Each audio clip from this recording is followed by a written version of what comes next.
갈라디아서 1장 11절부터 17절 말씀.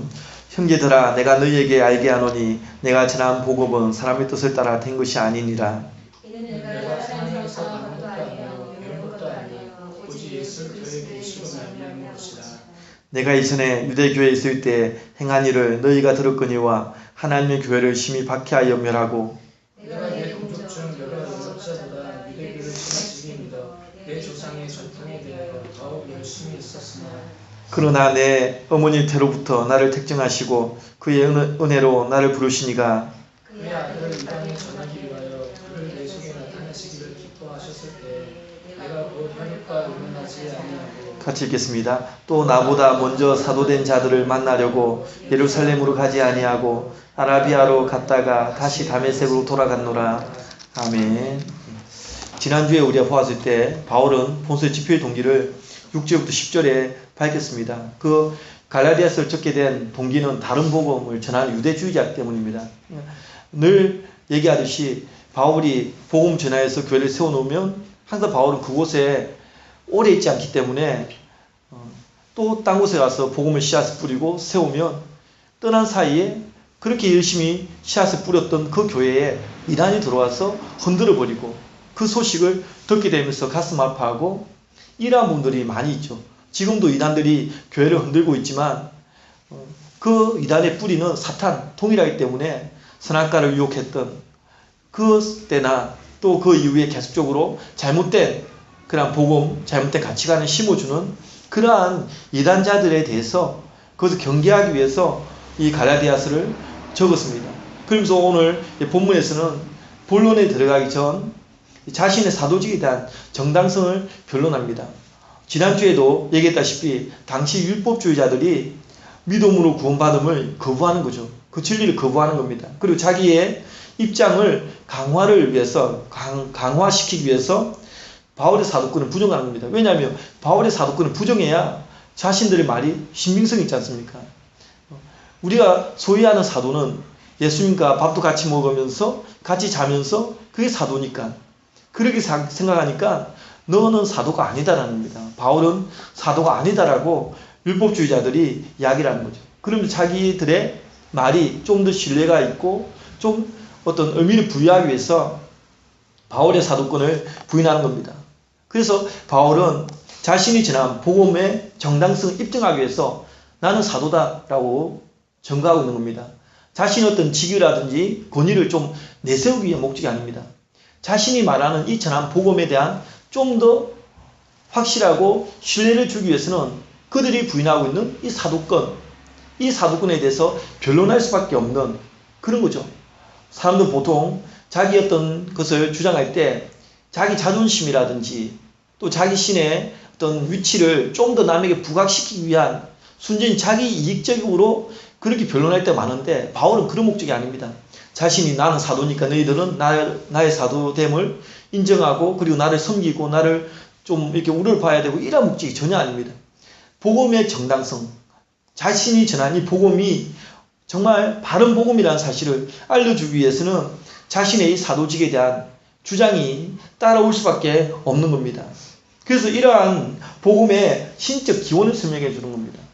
자신이 왜 사도가 되었는지에 대한 그런 경위를 설명해 주면서 이 복음의 신적 기원, 이 복음은 내가 예수님께로 직접 받은 복음이다 라는 것을 전달하고 있는 겁니다. 이처럼 복음은 늘 위협을 받습니다. 바울이 아무리 복음을 전해도 계속적으로 다른 여타 어떤 세력들에 의해서 위협을 받습니다. 그러면 이 시대에 성도들이 해야 되는 그러한 사명은 이 복음을 지켜나가는 겁니다. 순수 복음, 유일 복음을 지켜나가는 것이 사명이죠. 그런데 이를 위해 가장 우리에게 필요한 것이 무엇이냐? 오늘 제목처럼 복음에 대한 확신이다라는 겁니다. 사실 확신이 없는데 어떻게 이 복음을 지키겠습니까? 가끔 예를 들어 말씀할 때 제가 그런 얘기 하지 않습니까? 저 시골에 이 약 먹으면 다 낫는다라고 만병통치약이라고 이렇게 얘기할 때 그걸 우리가 누가 믿겠습니까? 그런데 꼭 믿고 사는 사람 있지 않습니까? 믿고 사는 사람이 있습니다. 왜 믿을까? 그 사람의 눈빛과 모든 것들이 너무 확신 있게 보이는 겁니다. 거짓도 확신 있게 얘기하면 진짜인 것처럼 둔갑이 되는 그런 모습들 많이 봅니다. 바울이 자신이 전한 이 복음, 자신이 전한 이 복음, 우리는 진짜도 우리 속에서 확신이 안 쓰면 전할 때 힘이 없지 않습니까? 그래서 우리에게 먼저 이 복음에 대한 확신이 먼저 필요하다는 사실을 우리가 살펴보게 됩니다. 이 복음이 확실하려면 먼저 첫째가 복음의 출처가 분명해야 됩니다. 바울은 자신이 받은 복음의 출처가 분명합니다. 바울이 이미 밝힌 바 있듯이 지난주에 보았던 말씀처럼 다른 복음은 없다라고 얘기했습니다. 다른 복음은 없습니다. 단지 다른 복음이라고 하는 이 복음은 무엇이냐? 변질된 복음이다 라고 얘기를 하는 거죠. 변질된 복음일 뿐입니다. 하지만 이것이 이 시대 성도들에게는 얼마나 큰 유해를 가하고 있는지 모릅니다. 시대가 또 물질 만능주의로 흘러가면서 더욱 이러한 우려가 더 우리에게 가속화되어지는 그런 경우들을 보게 됩니다. 유일복음이 자꾸 변질되어져가는 그런 모습들이 있는 거죠. 오늘 차량 운행하면서 국동방송 들을 때 거기서도 복음에 대한 부분들을 그렇게 얘기를 하더라고요. 이 시대에 복음이 변질되고 있다. 이것은 모든 교회들이 우려하는 바입니다. 그런데 그렇게 우려해도 또 그렇게 우려하는 그 교회도 사실 우리 강성교회도 마찬가지일 수 있습니다. 복음이 변질될 수 있다. 그러니까 항상 우리를 살피지 않으면 나도 모르게 복음은 변질되어지는 그런 경우들이 많이 생겨납니다. 그래서 이러한 부분들을 지켜나가야 되는 겁니다. 그럼 바울이 전한 복음은 무엇인가? 12절에 보면 오직 예수 그리스도의 계시로 말미암은 것이라. 바울은 자신이 전한 복음을 신적 기원에 두는 겁니다. 이거보다 가장 신빙성 있는 주장은 없는 거죠. 그러니까 예수 그리스도의 계시로 말미암아 내가 받은 것이다 라고 얘기하는 겁니다. 우리가 전해야 하는 복음 역시 마찬가지죠.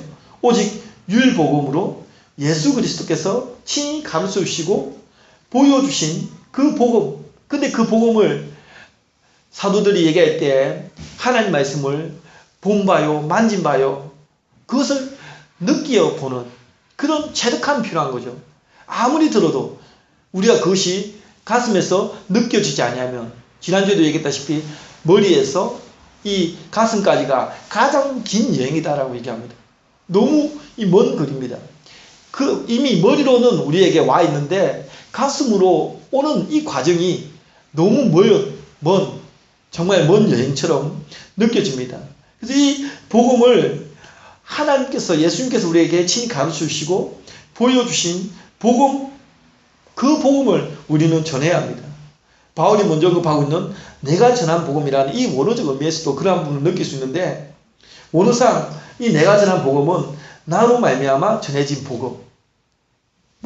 이 해석된 거나 그렇게 큰 차이가 안 느껴질지 몰라도 이건 의미가 좀 다릅니다. 나로 말미암아 전해진 복음. 복음은 그대로입니다. 예수님께서 우리에게 가르쳐 주신 복음은 그대로입니다. 변함이 없습니다. 예나 지금이나. 바울은 이 나로 말미암아 전해진 복음, 즉 바울은 전달자, 복음의 일꾼에 불과하다. 복음은 그대로입니다. 누가 나를 고용했다면 그 고용주의 권한 아래에서 우리는 시킨 대로 전달만 하면 되고 하면 됩니다. 일을 하면 됩니다. 근데 그 전달자가, 그 일꾼이 복음을, 만약에 이 복음을 상자에다가 포장했다. 어떤 상품을 포장했는데 그냥 주인이 이대로 누구에게 전달해라고 했을 때 그대로 전달만 하면 되는데 그걸 뜯어보고 그 안에 포장을 바꾸고 그러면 안 되는 거 아닙니까? 그건 정말 신뢰죠. 만약에 누가 이게 선물을 부모님 없는 사이에 자녀가 있는 그 집에 그냥 너 부모님 오면 이거 좀 줘 이렇게 했는데 부모님이 뜯어보기도 전에 그냥 자녀가 쑥 뜯어버렸다. 우리 하준이가 가끔 그럴 때가 있거든요. 하준이. 그럼 야단 맞는 겁니다. 부모님에게 전달되어졌는 것. 그것을 누가 함부로 할 수 없는 거 아닙니까? 할 수 없는 겁니다. 그것처럼 바울은 이 복음을 나는 그냥 나로 말미암아 그냥 이 복음이 전달되어졌을 뿐이다. 나는 일꾼이고 전달자일 뿐이다. 이렇게 지금 바울은 얘기를 하고 있는 겁니다. 그렇기 때문에 뒤에 보면 결코 사람의 뜻으로나 사람의 뜻을 따라 된 것이 아니니라. 이는 내가 사람에게서 받은 것도 아니요 배운 것도 아니다라고 얘기합니다. 사람의 뜻에 의해서 되어진 것도 아니고 사람에게서 받은 것도 아니고 배운 것도 아니고 그렇게 둔갑시켜서는 안 되는 거죠. 안 되는 겁니다. 예나 지금이나 시대가 바뀌어도 마땅히 복음에는 변화가 없어야 하는 겁니다. 우리 속에 있는 이 복음이 어떻게 우리가 하도 많이 복음을 듣다 보니까 예수 그리스도 십자가 식상할 수 있지 않습니까? 재미없는 식상합니다. 뭐 주중에는 평주일에는 잘 듣지 않다가 뭐 부활절이라든지 고난 주간이 오면 예수님 십자가에 대한 이야기를 많이 듣게 되고 그러지 않습니까? 그래도 어쨌든 성도들은 뭐 모르는 것도 아니고 다 아는 내용입니다. 그리고 또 전하는 입장에도 좀 때로는 이 십자가의 복음 전하려고 할 때 이 뭐 다 아는 거 뭐 어떻게 전해야 좀 실감 날까에 대한 고민도 또 생기고 그렇습니다. 하지만 복음은 그 자체가 복음이고 그리고 그 복음을 오히려 다르게 고장한다는 것 자체가 웃긴 이야기입니다. 복음은 우리 안에서 마치 겨자씨가 처음에 작은 씨앗이지만은 그 복음을 좀 더 깊이 보고 알면 알수록 안에서 부풀어 오르는 듯한 그런 풍성함이 느껴지는 것이 사실은 복음의 비밀입니다. 그래서 이 복음을 변질시키는 것이 아니라 그래서 바울도 고린도서에서 내가 이 전하는 이 복음 내 말의 지혜로 하지 않는다. 우리가 바울이 적은 서신서를 토대로 보면 바울은 말에 능하지 못한 사람이었다라고 봅니다. 그러니까 글로 쓰면 힘이 있는데 말로는 좀 더럽고 떨리는 그런 어떤 소유자. 그래서 말은 능하지 못하지만 하지만 바울이 전하는 복음은 말의 능력이 그냥 말의 지혜로 하지 아니하고 오직 성령의 능력으로 이렇게 전한다라고 얘기를 하는 겁니다. 우리 속에 이 복음은 과연 어떤 복음입니까? 복음은 말 그대로 복된 소리이기 때문에 이 복음이 정말 예수의 십자가가 우리의 복음이 아닐 수 있습니다. 다른 사람의 말을 들을 때 그게 복음처럼 들릴 수도 있습니다. 이 시대는 내가 좋아하는 그 취향을 따라서 그 소식을 듣고 그것이 나 복음이야 하면서 그렇게 따라가는 사람 많이 있습니다.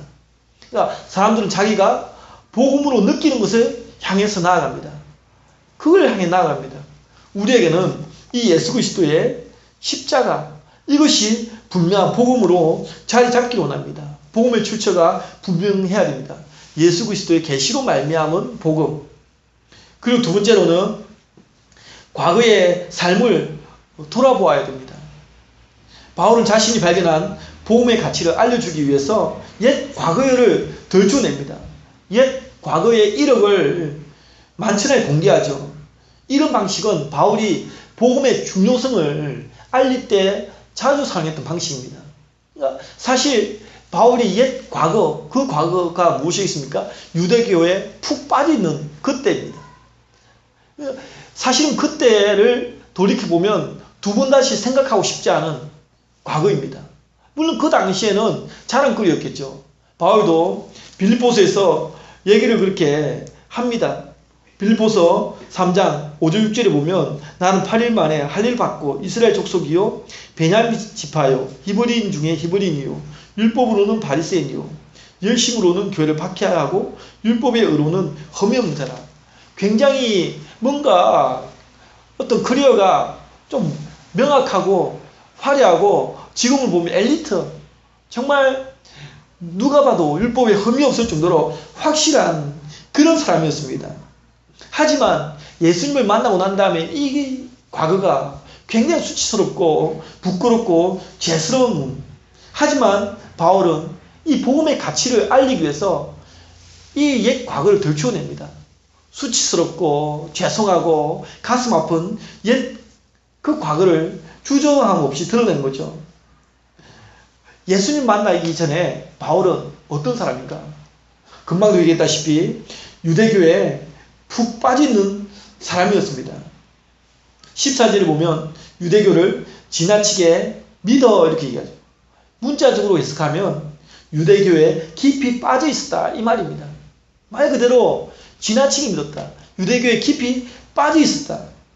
하지만 예수님을 만나고 난 다음에는 달라진 겁니다.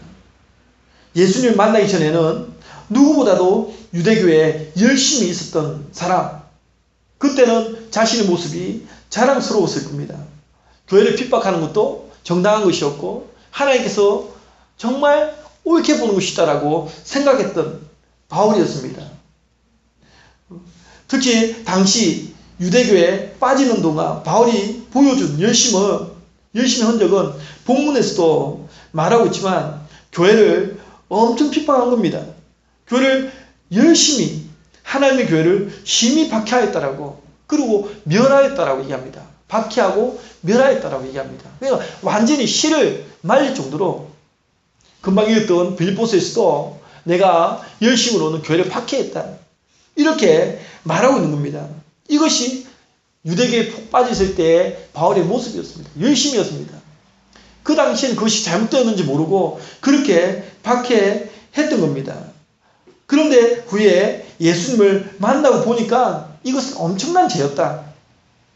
그리고 깨닫고 난 후에는 방향을 틀어서 예수님께 전적으로 헌신하는 그러한 모습으로 나아가는 거죠.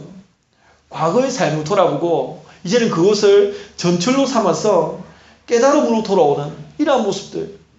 우리의 옛 과거도 날마다 돌아봐야 됩니다. 과거를 전철 삼아서 과거에 매번 매여 있는 것은 잘못되었죠. 하지만 과거를 토대로 해가지고 미래의 밝은 방향으로 나아가야 됩니다. 자신의 옛 과거를 돌아보지 아니하고 자신의 삶을 돌아보지 않는데 우리에게 무슨 발전이 있겠습니까? 어떠한 일을 행하고 난 다음에도 항상 그것을 되짚어 보는 것이 미래의 발전을 향해 나아가는데 도움이 되는 거죠. 우리가 나의 뒤를 그냥 다 묻어두고 그냥 앞이 중요하다고 앞만 보고 나아간다. 그것도 좋겠지만은 과거를 돌아보면서 그걸 토대로 바울은 예수님 믿지 않을 때는 교회를 핍박하는 것이 굉장히 큰 자랑거리였고 나는 하나님의 일을 열심히 하고 있고 굉장히 잘하고 있고 그렇게 생각했지만 근데 예수님 믿고 난 다음에는 그것이 엄청난 죄인 줄 알고 이제 모든 사도보다도 더 열심히 내가 일해야 해도 나는 모든 사도보다도 가장 작은 자라고 얘기합니다. 그러니까 자신의 과거를 알기 때문에 그렇게 말할 수밖에 없는 겁니다. 이렇게 연약한, 이렇게 정말 하나님 앞에 큰 죄를 지었던 나를 불러주신 그 은혜 때문에 정말 하나님 앞에 내가 죽도록 충성해도 전혀 부족함이 없는, 아무리 열심히 수고해도 나는 하나님의 은혜를 다 갚을 수 없다라고 얘기합니다. 그리고 오직 나의 나된 것은 주의 은혜라고 얘기하는 거죠. 그러니까 자신의 과거, 옛 삶을 돌아보지 못하면 우리에게는 발전이 없고 또한 하나님의 은혜와 사랑을 알 수가 없습니다. 그래서 한번 제대로 깨달으면 에녹처럼 하나님과 동행하며 살아가는 겁니다. 한번 제대로 깨달으면, 깨닫는다는 것이 그만큼 중요한 것은 과거의 나의 삶이 어떠한 삶이었는지 그걸 깨달으면 하나님 앞에 겸손히 살아가는 겁니다.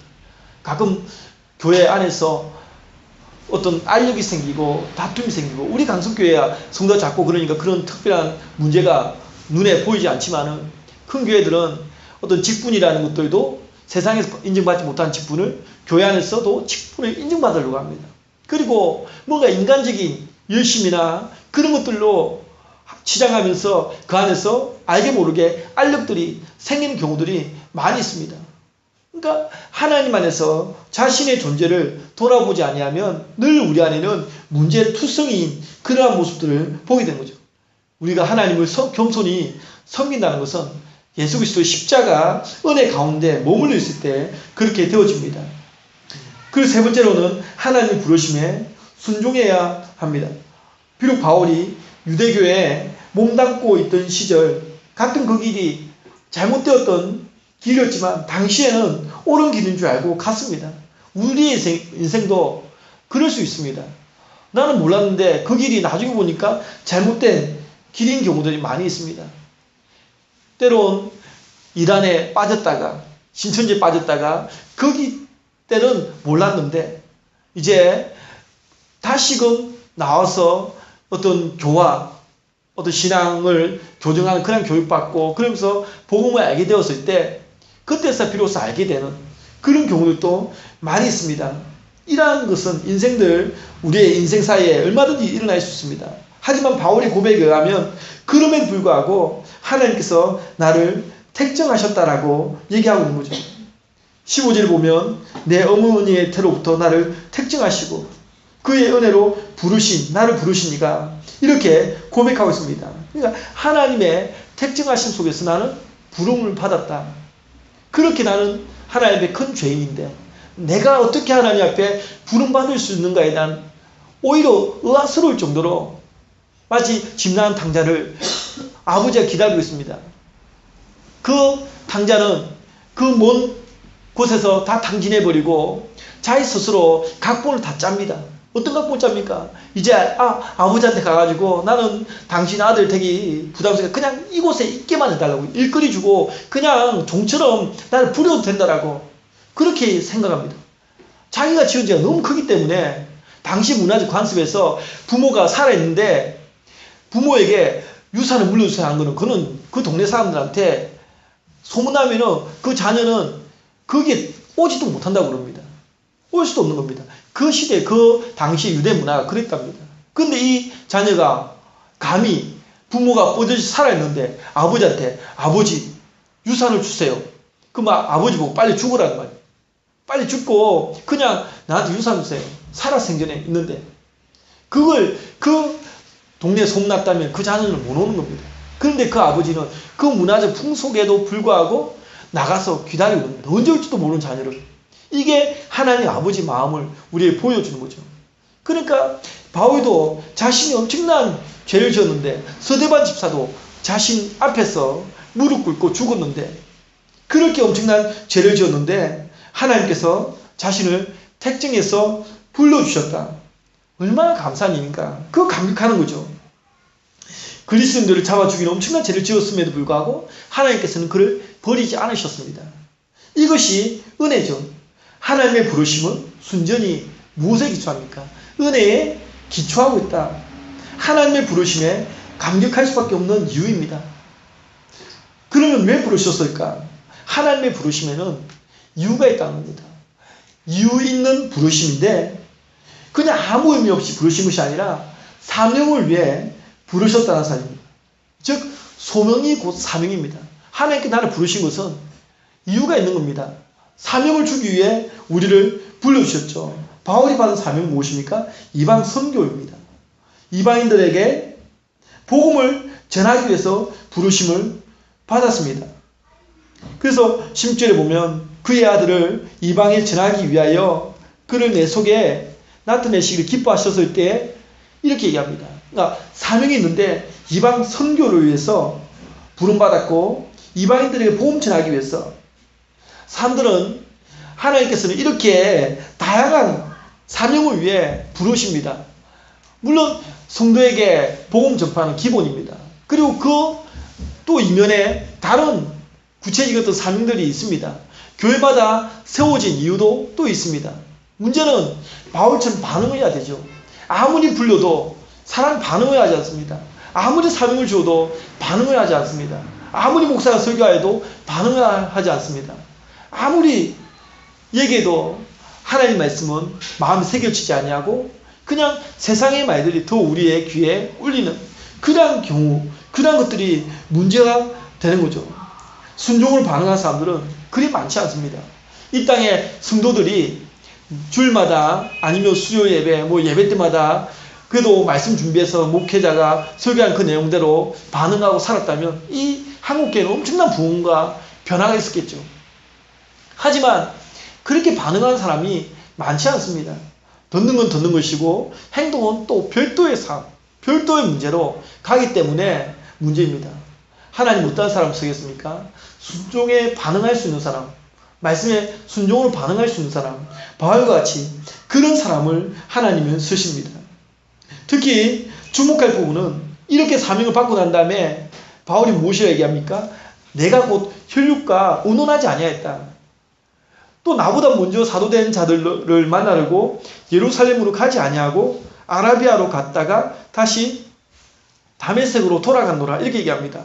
그러니까 이 바울이 받은 이 사명에 대한 확신이 있었기 때문에 사람과 의논하거나 사람 바라보거나 또한 또 다른 여러 속된 말로 우리로 따지면 선배 목사님 찾아간다든지 이미 미리 사도로서 복음 전파하는 그런 사람들 찾아가면서 이러한 인간 의존적인 사역들을 하지 않았다는 겁니다.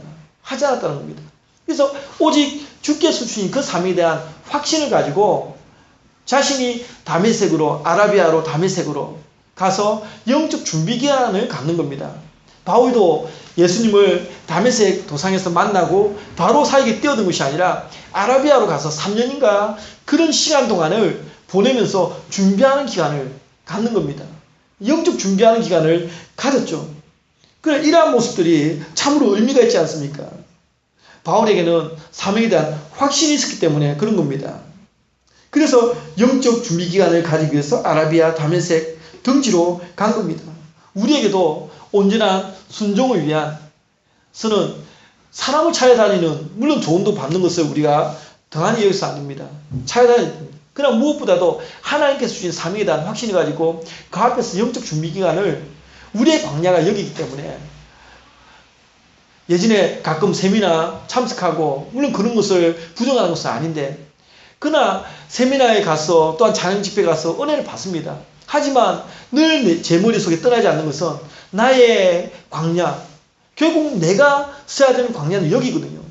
어떤 세미나나 어디에 가서 좋은 메시지 듣고 그런 풍성해지는 것 같습니다. 깨닫습니다. 은혜 받습니다. 부산에서 CCC 여름 수련회 갔을 때도 얼마나 좋은지 모릅니다.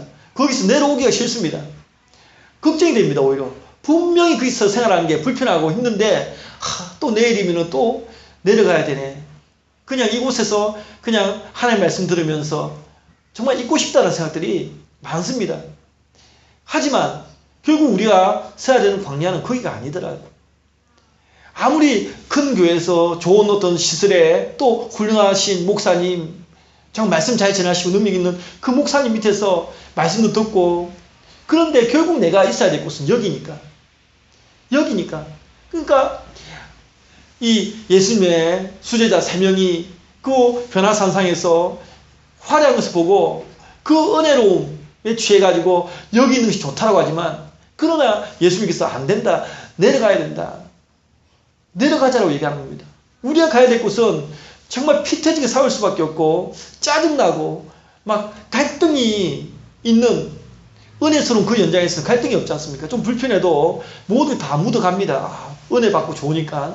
하지만 그렇게 은혜 받고 꼭 내려오면 집에서 짜증나는 일이 딱 기다리는 것을 많이 경험합니다. 기도원에 가서 은혜 받고 딱 내려오면 나의 마음을 뒤집어 놓는 일이 생기지 않습니까?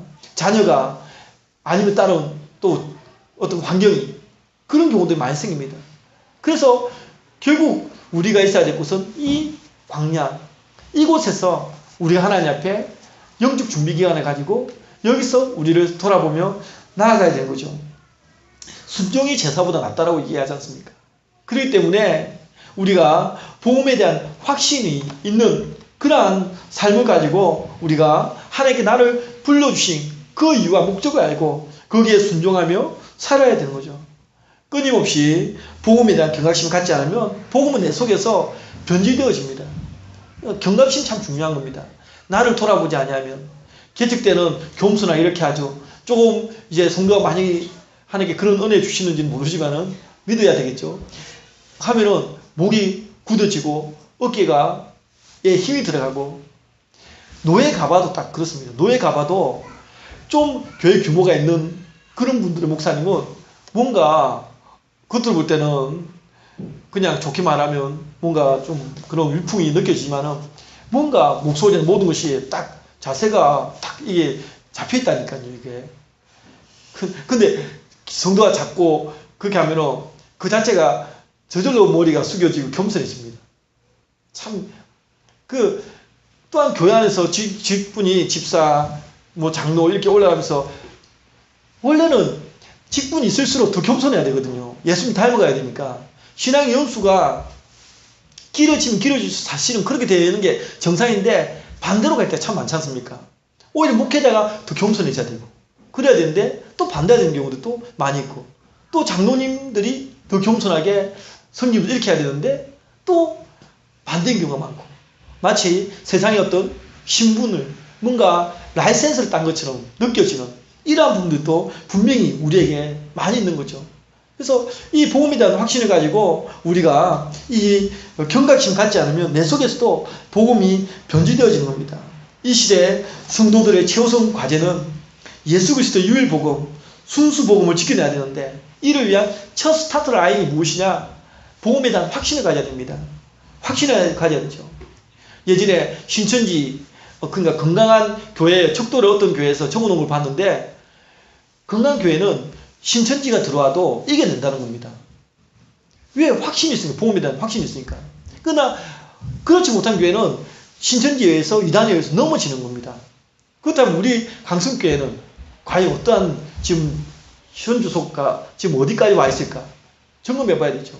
그래서 교회 안에서 좀 더 우리 성도가 강해져야 되는 거죠. 어떤 이단이 들어와서 좀 이렇게 뒤흔들어도 그것을 이겨낼 수 있는 그게 아니다라고 선을 그을 수 있는 그런 모습이 필요한 겁니다. 그게 건강한 모습이죠. 지켜내야 되는 겁니다. 보험에 대한 확신이 없으면 지켜낼 수가 없는 겁니다. 그래서 이를 위한 구체적 대안이 보험의 출처가 일단 먼저 분명해야 되고 또 과거의 삶을 돌아보면서 보험의 가치를 날마다 깨달아 나가야 되고 그리고 보험을 위한 하나님의 부르심에 순종해야 되는 겁니다. 우리에게 보험에 대한 확신이 어느 정도인지를 점검해야 됩니다. 저도 어떻게 로마서를 준비하고 갈라디아서를 준비하면서 보면 복음에 대한 내용이 본질이 딱 들어있기 때문에 풍성해지는 듯한 느낌이 듭니다. 복음에 대한. 근데 구약이라든지 다른 또 설교를 하다 보면 거기에 본문에 입각해서 얘기하다 보니까 좀 복음에 대한 부분이 이렇게 없어질 수가 있는데 그러나 로마서나 갈라디아서나 이러한 부분들은 복음에 대한 확실함이 들어있기 때문에 정말 복음에 대한 중요성을 다시 한번 느끼게 되어지는 거죠. 우리에게 이 복음에 대한 확신이 있어야 됩니다. 우리의 신앙은 복음으로 충만해야 됩니다. 세상을 이기는 힘은 이 복음에 대한 확신 속에서 오기 때문에 우리 모두가 복음에 대한 확신을 가지고 어떠한 이단이 오고 또한 진짜 목회자 개척교회는 목사가 아프면 안 되지 않습니까? 그런데 예를 들어 그냥 감기 정도야 와서 이렇게 하지만은 병원에 입원해야 되는 그 정도 오면은 우리 강성교회 어떻게 하나 그런 걱정도 듭니다. 어떻게 하나 그럼에도 불구하고 누가 성도가 지키겠는가? 그 교회를 강성교회를 지키겠는가? 우리 이영성도가 지켜야 되는데 과연 지킬 수 누군가는 지켜야 되는 거예요. 목사님 병원에 입원했네? 오늘 교회 안 가도 되겠네? 이렇게 생각해버리면 안 되지 않습니까? 참 그래서 그 걱정이 되는 거예요. 교회는 목회자가 없어도 복음이 확실하고 잘 훈련되어지면 그것을 지켜낼 수 있어야 됩니다. 때론 저는 뭐 외국에 한 번도 나가본 적이 없고 또 나갈 지금 형편도 아니고 그럴 필요 뭐 하나님께 보내주면 가겠지만은 그렇지 않은 상태에서 만약에 어떤 교회 그런 교회가 있거든요. 안식년 때 그 이제 우리는 뭐 안식년이라는 개념이 없지만은 개척교회에 무슨 안식년이 있겠습니까? 그 7년 동안 사역하고 선교사님 중에 안식년 한번 쉬고 갔더니 그때 교회가 무너져 버리는 거예요. 그러니까 참 위험한 겁니다. 그렇게 일본에 복음 전하고 이렇게 하기가 참 힘든데 그런데 그곳에 그래도 사역 열심히 하셔가지고 교회가 잘 세워졌는데 안식년 1년 한번 보내면서 그 교회가 어려움 겪게 되는 이런 데 참 많이 있거든요. 그래서 성도가 강하고 성도가 확실하면 그런 모든 부분들을 이겨낼 수 있는 그게 건강한 교회입니다. 정말 바라기는 우리 강성교회가 목사가 주축이 돼서 이렇게 나아가지만은 목회자 의존교회가 아닌 하나님 앞에서 바르게 세워지는 그러한 강한 교회가 세워지는 엄보의 근세가 틈타지 못하는 그러한 교회가 세워지기 위해서는 복음에 대한 확신을 가지고 우리가 나아가야 됩니다. 우리 모두에게 이러한 은혜가 있기를 주의 이름으로 축원드립니다. 기도하겠습니다. 사랑의 하나님 주님 감사합니다. 아버지 하나님 참으로 우리 강성교회를 주님 기억하여 주시고 복음에 대한 확신을 가지고 우리 성도들이 이 복음 정말 경각심 갖지 않으면 우리 속에서 변질되어질 수 있는 하나님 위태함이 늘 도사리고 있습니다. 아버지 하나님 복음에 대한 확신을 가지고 우리 모든 성도들이 세상에서 능히 이겨낼 수 있도록 인도하여 주시고 하나님 역사하여 주시옵소서. 주님 감사합니다. 하나님 홀리 영광 받아주시고 인도하여 주옵소서. 또한 한 주간도 승리하고 하나님 앞에 늘 기도하는 기도의 제목에 응답하여 주셔서 좋은 늘 하나님 주의 인도하심을 경험할 수 있도록 주님 역사하여 주옵소서. 주님 감사합니다. 모든 걸 주께 감사드리오며 예수님 이름으로 간절히 기도드립니다.